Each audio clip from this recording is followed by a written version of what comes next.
లక్షలాది తెలంగాణ రైతాంగానికి రైతు రుణమాఫీ చేసి తీరుతామని లెక్కలు వేసి అంకెలు కూడి ఎంతమంది అడ్డం పడ్డా ఎంతమంది కాళ్ళల్లో కట్టెబెట్టాలని చూసినా ఇయాలటికి ఇయాల 18,000 కోట్ల రూపాయలు ఇయాల రైతుల ఖాతాలో మనం వెయ్యడం జరుగుతుంది.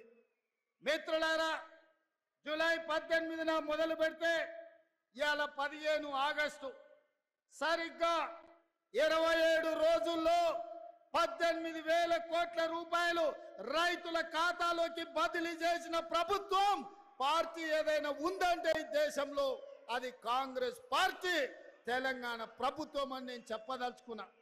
నేను సూటిగా సవాలు విసురుతున్నా. తాటి చెట్టు లెక్క పెరిగితే సరిపోదు, దూలం లెక్క ఉన్నావు, దూడకున్న బుద్ధి కూడా లేదని ఆనాడు హరీష్ రావు సవాలు విసిరిండు. మీరు రైతు రుణమాఫీ చెయ్యండి, నేను సిద్దిపేట ఎమ్మెల్యేకు రాజీనామా చేస్తా, మళ్ళా ఎన్నికల్లో పోటీ చెయ్యనని. ఇవాళ ఈ వైరాగడ్డ మీద నుంచి ఖమ్మం ప్రజల సమక్షంలో హరీష్ రావు, నీకు సీము నెత్తురుంటే, సిగ్గు లజ్జ ఉంటే రాజీనామా చెయ్యి.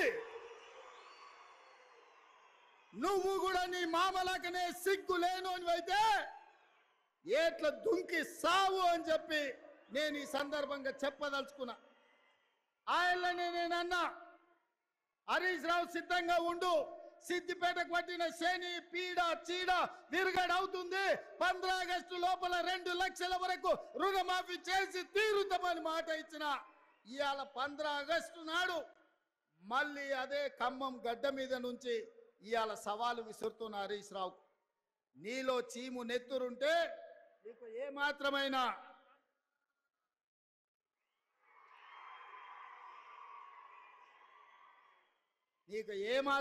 సిగ్గు శరం ఉంటే రాజీనామా చెయ్యి. నువ్వు ఎట్లాగూ రాజీనామా చెయ్యవు, నీది సిగ్గులేని జాతి. అందుకే ఇవాళ నువ్వు రాజీనామా చేయకపోతే అమరవీరుల స్తూపం దగ్గరకు వచ్చే ముక్కు నేలకు రాజు కాంగ్రెస్ పార్టీ మీద సవాలు విసిరినందుకు తెలంగాణ రైతాంగం క్షమించండి. మాట తప్పని పార్టీ కాంగ్రెస్ పార్టీ రుణమాఫీ చేసింది. నేను విసిరిన సవాల్ను వెనక్కి తీసుకుంటున్నాను. తెలంగాణ రైతాంగానికి క్షమాపణ చెప్పు. ఇవాళ నేను ఒక్క మాట అడగదలుచుకున్నా, నేను గుర్తు చేయదలుచుకున్న ఈ ఖమ్మం ప్రజలకు, ఆనాడు ఖమ్మం జిల్లా రైతాంగం ఇంతకుముందే మా రామదాస్ గుర్తు చేసిండు. ఆనాడు ఖమ్మం జిల్లా రైతాంగం పండించిన మిర్చికి గిట్టుబాటు ధర అడిగితే గిట్టుబాటు ధర ఇవ్వకుండా దళారులు దోపిడీ చేస్తుంటే, దందాలు చేస్తుంటే ఆ ప్రజలకు కోపం వచ్చి చిర్రెత్తుకొచ్చి తిరుగుబాటు చేసింది. దళారులను శిక్షించి దళారులకు బేడీ లేచి జైలుకు పంపించాల్సిన కేసీఆర్ ప్రభుత్వం ఆనాడు ఈ ఖమ్మం జిల్లా రైతాంగాన్ని అరెస్టు చేసి జైల్లో పెట్టి బేడీ లేచి బజార్లు నడిపించింది. ఆయల్లా రైతాంగానికి అండగా నిలబడడానికి ఈ ఖమ్మం జిల్లాలో నేను పర్యటనకు వచ్చిన. ఆయల్లా మీకు అందరికి గుర్తుండాలి, సంటి బిడ్డను భార్య సంకలు ఎత్తుకొని బస్సులో బేడీ లేచి తీసుకెళ్తున్న భర్తకు తన సంటి బిడ్డను చూపించడానికి పోతే కర్కశంగా పోలీసులు ఆడబిడ్డ మీద దాడి చేసి ఆయల్లా ఆ కుటుంబాన్ని కూడా పరామర్శించడానికి నేను ఈ ఖమ్మం జిల్లాకు వచ్చిన. ఇదే కాదు, ఎన్నికల సందర్భంలో కూడా పాదయాత్ర చేస్తూ ఈ వైరాకు వచ్చిన. ఆనాడు మిమ్మల్ని అడిగిన, వైరాలో ఎమ్మెల్యేగా గెలిపించండి, తప్పకుండా రైతులకు 2 లక్షల రూపాయల రుణమాఫీ చేస్తామని చెప్పినాం. ఆర్టీసీలో ఆడబిడ్డలకు ఉచిత ప్రయాణం ఇస్తామని చెప్పినాం. అదే విధంగా ప్రతి పేదవాడి ఇంటిలో 200 యూనిట్లు ఉచిత కరెంటును అమలు చేస్తామని చెప్పినాం. రాజీవ్ ఆరోగ్యశ్రీ పథకాన్ని 10 లక్షలకు విస్తరిస్తామని చెప్పినాం.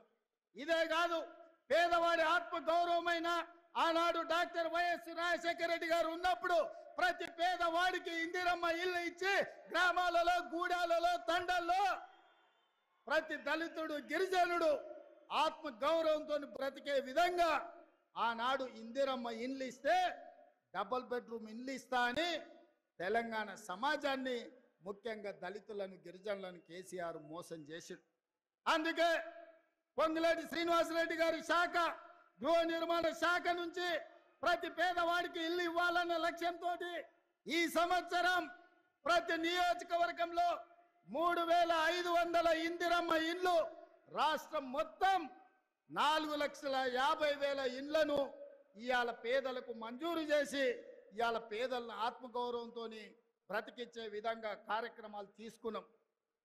ఇన్ని కార్యక్రమాలు సెప్టెంబర్ 17, 2023 నాడు రాజీవ్ గాంధీ ప్రాంగణం తుక్కుగూడలో సోనియా గాంధీ గారు 6 గ్యారెంటీలను తెలంగాణకు ఇస్తే ఆ గ్యారెంటీలను అమలు చేసే ప్రయత్నం నిరంతరం నా మంత్రివర్గ సహచరులతోని మేము కష్టపడుతున్నాం. అందుకే మిత్రులారా, ఇవాళ మేము చేస్తున్న సంక్షేమం, మేము ప్రయత్నం చేస్తున్న అభివృద్ధిని చూసి ఓర్వలేక ఇవాళ టీఆర్ఎస్ నాయకులు ఉన్నవి లేనివి మాట్లాడుతున్నారు. నేను అడుగుతున్న కేటీఆర్ను, ఇవాళ ఆయన మాట్లాడుతుండు కాంగ్రెస్ పార్టీ మోసం చేసిందని. ఓరి సన్నాసి, అసెంబ్లీ ఎన్నికల్లో 39 సీట్లు ఇస్తే పార్లమెంటుకు వచ్చే వరకల్లా గుండు 0 ఇచ్చిండ్రు. 7 ఇట్లలో డిపాజిట్ పోయింది, 17 ఇట్లలో ఓడిపోయిండ్రు. ఇంకా మీ బుద్ధి మారలేదా? ఇంకా ఈ అబద్ధాలు మానరా? తండ్రి కొడుకులు బావ బామ్మార్దులని నేను అడగదలుచుకున్నా. నిజంగానే మీ మాటలు నమ్మితే తెలంగాణ సమాజం మిమ్మల్ని మనుషులుగా చూస్తే మీకు ఒక్క సీట్ అయినా ఇచ్చటోళ్ళు కదా. మీ పార్టీ పుట్టినప్పటి నుంచి ఇవాళ వరకు ఎప్పుడు లేనంత హీనంగా దీనంగా దివాలా తీసి ఇవాళ బీఆర్ఎస్ పార్టీ బతుకు బస్టాండ్ అయింది. బంజారా హిల్స్ బస్టాండ్లో అడక్క తినే పరిస్థితి ఇవాళ బీఆర్ఎస్ పార్టీకి వచ్చింది. అయినా సిగ్గు లేకుండా ప్రజల్ని నిందించుకుంటూ ప్రజలే తప్పు చేసిండ్రు అన్నట్టుగా ఇవాళ ప్రజలని ఇవాళ దోషులుగా నిలబెట్టే ప్రయత్నం ఇవాళ బీఆర్ఎస్ నాయకులు చేస్తూ. అందుకే మిత్రులారా, ఇవాళ సీతారామ ప్రాజెక్టు గురించి బట్టి విక్రమార్క గారు పూర్తి వివరాలు చెప్పిండ్రు. పోయినసారి ఇదే జిల్లాకు మనం పర్యటనకు వచ్చినప్పుడు సాగునీటి ప్రాజెక్టుల మీద సమీక్ష చేసి సాగునీటి ప్రాజెక్టుల నిర్మాణంలో అలసత్వాన్ని ప్రశ్నించి ఆనాడు విక్రమార్క గారు, తుమ్మల నాగేశ్వరరావు గారు, పొంగులేటి శ్రీనివాసరెడ్డి గారు ఇచ్చిన ప్రతిపాదన ఇవాళ 3 పంపులు శ్రీరామసాగర్ పొంగింది. ఇవాళ 8 నెలల్లో ఇన్ని గ్యారంటీలను అమలు చేస్తూ ప్రభుత్వ ఉద్యోగులకు ప్రతి నెల 1వ తారీఖు నాడే జీతాలు ఇస్తూ నిరుద్యోగ సమస్యను పరిష్కరించడానికి ప్రభుత్వంలో ఉన్న ఖాళీలను 30,000 ప్రభుత్వ ఉద్యోగాలు 90 రోజుల్లో నిరుద్యోగులకు ఇచ్చి నిరుద్యోగ యువకులని ఆదుకున్న గ్రూప్ 1, గ్రూప్ 2, గ్రూప్ 3తో పాటు డిఎస్సిలో 11,000 ఉద్యోగాలు ఇచ్చి సంవత్సరం తిరిగే లోపలనే 65,000 ఉద్యోగాలు ఇవ్వడానికి ఇవాళ కాంగ్రెస్ పార్టీ ప్రణాళికలు చేసింది. సోదరులారా, ఇవన్నీ మా గొప్పతనం కాదు, ఈ గొప్పతనం మీది. ఈ ఖమ్మం జిల్లా 2014లో టీఆర్ఎస్కి 1 సీట్ ఇచ్చింది, 2018లో 1 సీట్ ఇచ్చింది, 2023లో 1 సీట్ ఇచ్చినా ఆ మిత్రుడు కూడా ఇందిరమ్మ రాజ్యంలో ఉండాలి, ఖమ్మంను అభివృద్ధి చెయ్యాలి అని ఇవాళ మనకే మద్దతు ఇచ్చిండు. ఇవాళ ఖమ్మం జిల్లాలో బీఆర్ఎస్ ఓనికి ఏమున్నదా అంటే గాడిద గుడ్డు ఉన్నది ఇవాళ ఈ ఖమ్మం జిల్లాలో. అయినా సిగ్గు తప్పిన వాళ్ళు మారలేదు, వాళ్ళ మాటలలో మార్పు లేదు. పొద్దున్న లేస్తే కొత్త బిచ్చగాడు పొద్దు గుర్తెరగాడు అన్నట్టుగా అబద్ధాలు చెప్పుకుంటా బామ్మార్దులు తిరుగుతున్నారు. అందుకే మిత్రులారా, కాంగ్రెస్ పార్టీ కార్యకర్తలు, ముఖ్యంగా ఖమ్మం జిల్లా కార్యకర్తలు మీరు అండగా నిలబడండి. బీఆర్ఎస్ను బద్దలు కొట్టి బొందబెట్టే బాధ్యత నాది. మీ సోదరుడిగా, మీ అన్నగా మీకు మాటిస్తున్నా, ఈ తెలంగాణ రాష్ట్రంలో సమూలంగా నేల మట్టంగా పెకిలించి బంగాళాఖాతంలో బీఆర్ఎస్ను ఇసిరేసే బాధ్యత నేను తీసుకుంటా.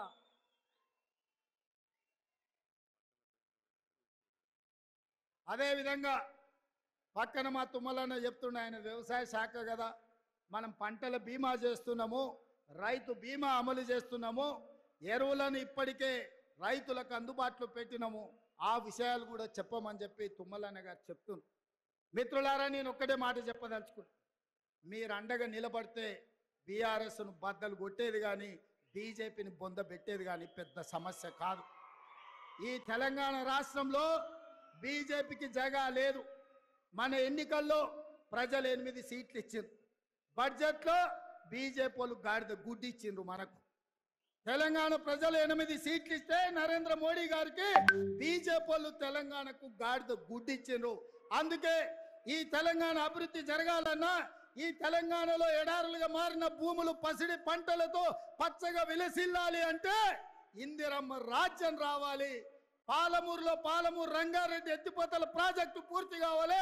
నల్లగొండలో ఎస్ఎల్బిసి టన్నెల్ పూర్తి కావాలి. ఖమ్మం జిల్లాలో సీతారామ సాగర్ ప్రాజెక్టును పూర్తి చెయ్యాలి. ఇవి పూర్తి చేసినాడే ఇవాళ తెలంగాణ సస్యశ్యామలం అవుతుంది. ఈ తెలంగాణ రైతుల కళ్ళల్లో ఆనందం చూస్తాం. అందుకే మిత్రులారా, మీడియా మిత్రులకు కూడా నేను ఒక మాట చెప్పదలుచుకున్నా. హరీష్ రావు గారి సవాల్తో పాటు మా బట్టి విక్రమార్క గారు ఇవాళ ఒక సవాలు విసిరిండ్రు. 100% మా బట్టి గారి సవాల్తో నేను ఏకీభవిస్తున్నా. వ్యవసాయ రంగమైనా, సాగునీటి ప్రాజెక్టులైనా, లేకపోతే సంక్షేమ పథకాలైనా మా పార్టీ తరఫున బట్టి గారు, ఉత్తమ్ గారు వస్తారు.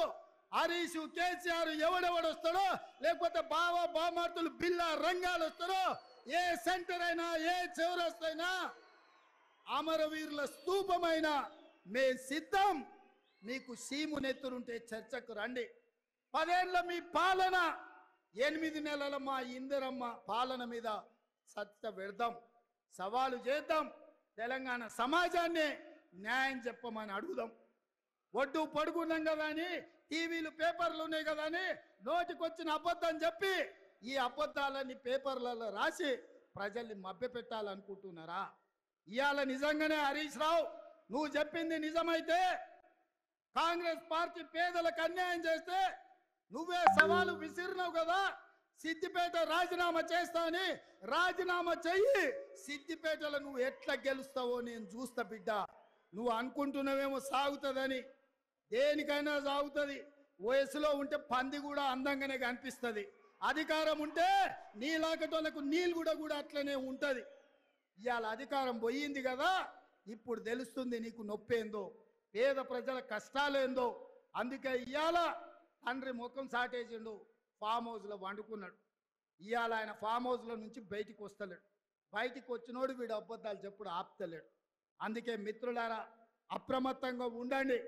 అయ్యో పాపం అని సానుభూతి చూస్తారా అంటే నాగుపాముకు నాగుకు పాలు పోసినట్టే అవుతుంది బీఆర్ఎస్ మళ్ళీ దగ్గరికి రానిస్తే. అందుకే ఈరోజు ఇంత మంచి కార్యక్రమం, ఇవాళ సీతారామ ప్రాజెక్టు ప్రారంభోత్సవానికి, అదేవిధంగా 2 లక్షల వరకు 3వ విడత రైతుల రుణమాఫీకి వేలాదిగా మీరు ఇక్కడికి వచ్చి ఆశీర్వదించినందుకు, ఇంతసేపు ఓపిక ఉండి, ముఖ్యంగా మా అక్కలు, మా చెల్లెళ్ళు, మా పెద్దమ్మలు అందరూ కూడా నిండు మనసుతో, ఆడపిట్టలందరూ ఇందిరమ్మ రాజ్యాన్ని ఆశీర్వదించడానికి మా లంబాడ సోదరి మళ్ళందరూ కూడా ఇక్కడికి వచ్చినందుకు మనస్ఫూర్తిగా వాళ్ళందరికీ ధన్యవాదాలు తెలియజేస్తూ, ఎవరు ఏం చెప్పినా నమ్మకండి. నిరుద్యోగ యువకులకు ఉద్యోగాలు ఇచ్చే బాధ్యత నాది, రైతులకు రుణమాఫీ చేసే బాధ్యత నాది. ఈ రాష్ట్రంలో పాలమూరు రంగారెడ్డి ఎత్తిపోతలు కానీ, ఎస్ఎల్బిసి టన్నెల్ కానీ, సీతారామ సాగర్ ప్రాజెక్టును కానీ పూర్తి చేసే బాధ్యత మాది అని తెలియజేస్తూ మీ అందరి దగ్గర సెలవు తీసుకుంటున్న మిత్రులారా, జై కాంగ్రెస్. గట్టిగా ఫామ్ హౌస్లో వండిన కేసీఆర్ గుండెలు ఎదరాలే, ఢిల్లీలో ఉన్న మోడీ బెదరాలే. సరేనా? జై కాంగ్రెస్.